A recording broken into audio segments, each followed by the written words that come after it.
J'ai le plaisir de préparer avec vous un pesto vert. Vous l'avez sûrement déjà acheté en grande surface, mais ici, on va le préparer nous-mêmes avec notre petite création. La première chose qu'on va faire, on va cuire nos pâtes.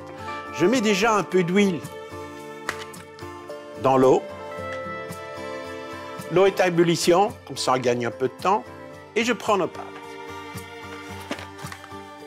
Tout simplement les verser dedans. Ici, on a des petites pâtes au corail. C'est votre propre créativité.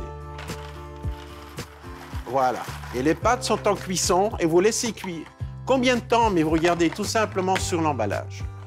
On va commencer avec le pesto, de l'huile de tournesol pour mettre un petit fond. Toujours mettre un fond dans votre blender. Sinon, il n'y a rien qui va changer. Donc l'huile est dedans. Je mets mes épinards, mon basilic,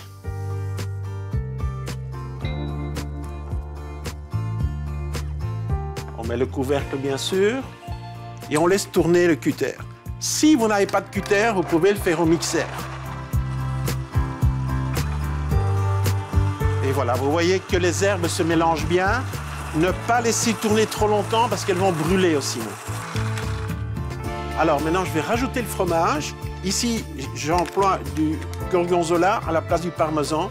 Je mets le gorgonzola dedans.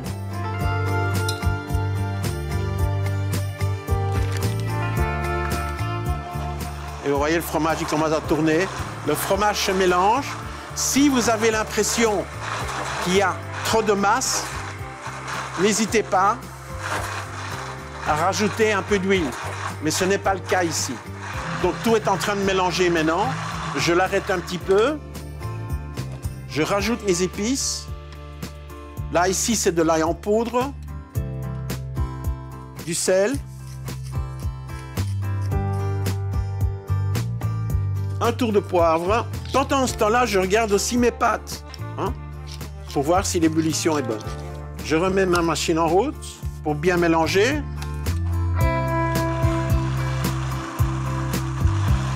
Voilà, le fromage est bien mélangé. Et maintenant, à la place des pignons de pain, et là c'est encore plus étonnant, je vais rajouter des flocons de pommes de terre, des flocons de mousseline. Et là, je vais lier la sauce. Et voilà, la sauce est prête. En même temps, les pâtes sont déjà prêtes. Donc, qu'est-ce que je vais faire? Je vais égoutter les pâtes. On remet dans notre récipient de base notre pesto qui est prêt. On rajoute le pesto. Et là, vraiment comme les Italiens, on mélange la sauce à la pâte. Oh, je sens les vacances, hein. Ça me picote déjà le nez. Le sable blanc, les olives, les anchois. On fait rêver. J'ai une petite assiette qui est prête. Et on va dresser nos pâtes. Si vous voulez terminer votre assiette avec des petites tomates séchées, des petits caprons ou tout ce que vous désirez, il n'y a pas de souci, vous pouvez le faire. Alors, la petite signature, une petite feuille de basilic. Voilà, monsieur, dame, un bon appétit et de bonnes vacances.